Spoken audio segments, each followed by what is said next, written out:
Supply chain analyst ആണ്. കഴിഞ്ഞ വീഡിയോയിൽ ഞാൻ പറഞ്ഞിട്ടുണ്ടായിരുന്നു ഡേറ്റ അനലിസ്റ്റിന്റെ ജോബ് റോളിനെ കുറിച്ച്. ആ സമയത്ത് ലുലു മോളിലെ ഹൈപ്പർ മാർക്കറ്റാണ് നമ്മൾ എക്സാമ്പിൾ ആയിട്ട് എടുത്തത്. സോ ലുലു മോൾ ഹൈപ്പർ മാർക്കറ്റിൽ കോടിക്കണക്കിന് പ്രോഡക്ട്സ് ഉണ്ടാവും. ഈ കോടിക്കണക്കിന് പ്രോഡക്ട്സും ലക്ഷക്കണക്കിന് സാധനങ്ങൾ വിറ്റുപോകുന്ന ഒരു സ്ഥലമാണ് ഹൈപ്പർ മാർക്കറ്റ് ലുലു മോൾ. സോ ഇതിലെ ഇൻഡിവിജ്വൽ പ്രൊഡക്റ്റിനെ വെച്ചിട്ട് നമ്മൾ അനലൈസ് ചെയ്യുക എന്ന് പറയുന്നത് ഒരു മാനുവലി ഒരു വ്യക്തിക്കോ ഒരു കൂട്ടം വ്യക്തിക്കോ അത് ഹാൻഡിൽ ചെയ്യാൻ വേണ്ടി പറ്റില്ല.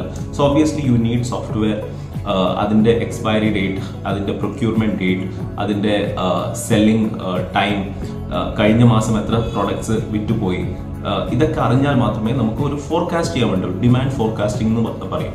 ഡിമാൻഡ് ഫോർകാസ്റ്റിംഗ് എന്ന് വെച്ച് കഴിഞ്ഞാൽ ഓക്കെ, കഴിഞ്ഞ വർഷം ഈ സമയത്ത് ഇത്രയും സാധനങ്ങൾ വിറ്റുപോയി.